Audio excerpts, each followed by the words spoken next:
গরম গরম ধোয়া ওঠা ভাতের সাথে বেগুন ভাজা, সেই সাথে ছিল সালাদ, আরও ছিল টসটস বিচিওয়ালা সিম, দেশি টমেটো, নতুন আলু দিয়ে রুই মাছের ঝোল।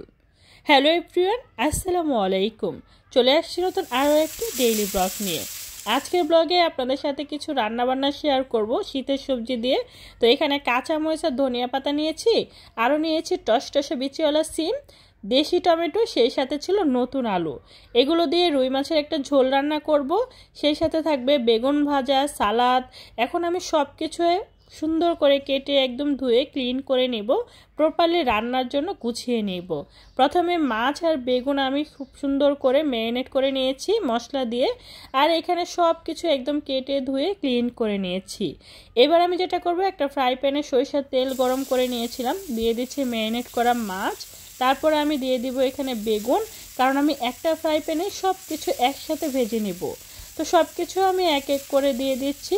দেওয়া হয়ে গিয়েছে, এবার আমি এক এক করে সবগুলো সুন্দর করে ভেজে নেব। একটু ফ্রাই প্যানটা ঘুরিয়ে নিচ্ছি, কারণ তেলটা যেন চারদিক দিয়ে খুব সুন্দর করে ছড়িয়ে যায়। আর এটা যখন এক পিঠ হয়ে যাবে, অপর পিঠ আমি এইভাবে উল্টে নেব।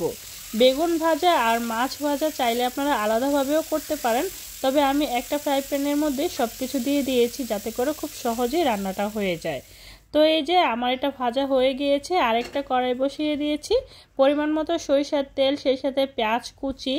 আর এবার পেঁয়াজ কুচিটা একটু নেড়ে চেড়ে নিচ্ছি।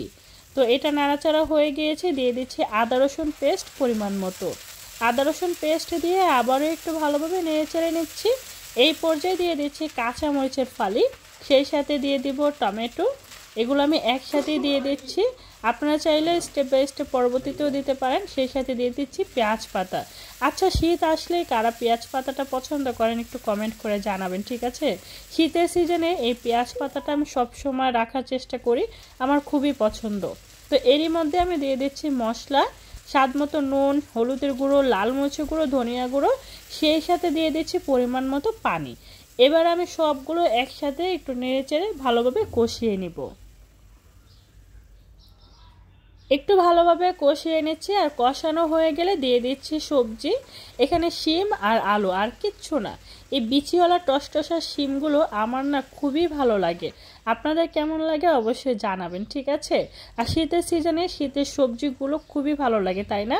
এটা হয়তো সবারই অনেক পছন্দ। যাই হোক, খুব ভালোভাবে কষিয়ে নিচ্ছি, একদম সুন্দর করে কষিয়ে তারপরে এখানে আমি পরিমাণ মতো ঝোল দিয়ে দিব। আজকের তরকারিটা একটু ঝোল ঝোল হবে, তাই পরিমাণ মতো ঝোল দিয়ে একটু নেড়ে চেড়ে দিচ্ছি। তারপর আমি ঢাকনা দিয়ে ঢেকে দিচ্ছি। আর অনেকটা সময় নিয়ে রান্না করা হয়ে গেলে দিয়ে দিচ্ছি ভেজে রাখা মাছ, সেই সাথে দিয়ে দিব ধনিয়া পাতা কুচি। এটা দিয়ে আরও দু একটা বলক নিয়ে আসবো, তারপরে কিন্তু এটা নামিয়ে নিতে হবে। আর ফাইনালি আমার রান্নাটা কিন্তু ডান, দেখতেই পাচ্ছেন। এবার আমি এটা সার্ভ করে নিয়েছি একটা সার্ভিং ডিশে, আর দেখুন কালারটা কত সুন্দর এসেছে, তাই না? সেই সাথে ছিল বেগুন ভাজা, বেগুন ভাজাটাও অনেক ভালো হয়েছে। তো আরও ছিল আমার পছন্দের সালাদ। এখানে ছিল পেঁয়াজ, তারপরে হচ্ছে কাঁচামরিচ, পেঁয়াজ পাতা, টমেটো, শসা, মূলা, সব কিছু কুচি করে একটা সালাদ বানিয়েছি। এই সালাদটা আমার খুবই পছন্দ। এবার আমি যেটা করব, আমার খাবারটা আমি সার্ভ করে নিব। আর যখনই আমি খাওয়া দাওয়া করি তখন এই সিরিজটা আমি দেখি, তাই আজকেও হয়তো ক্যামেরা বন্দি হয়ে গিয়েছে। যাই হোক, গরম গরম ধোয়া ওঠা ভাতের সাথে এরকম বেগুন ভাজা, সেই সাথে সালাদ, আরও যদি থাকে টসটসা বিচিওয়ালা সিম, নতুন আলু দিয়ে, দেশি টমেটো দিয়ে রুই মাছের ঝোল, আর কি চাই বলেন তো? আমার মনে হয় আর কিচ্ছু চাই না। তো যাই হোক, ভিডিওটা কেমন লাগছে সেটা কিন্তু কমেন্ট করতে ভুলবেন না, ঠিক আছে? ভালো লাগলে লাইক দিবেন, আর অবশ্যই কমেন্ট করে জানাবেন। আর আপনারা কে কোথা থেকে ভিডিওটা দেখতেছেন সেটা কিন্তু জানিয়ে দিবেন। চ্যানেলটা সাবস্ক্রাইব করে রাখবেন, আর যারা ফেসবুক পেজ থেকে আমার এই ভিডিওটা দেখতেছেন প্লিজ প্লিজ প্লিজ পেজটা ফলো দিয়ে রাখবেন। তো সবাই ভালো থাকবেন, সুস্থ থাকবেন। আজকে এই পর্যন্তই। আল্লাহ হাফেজ।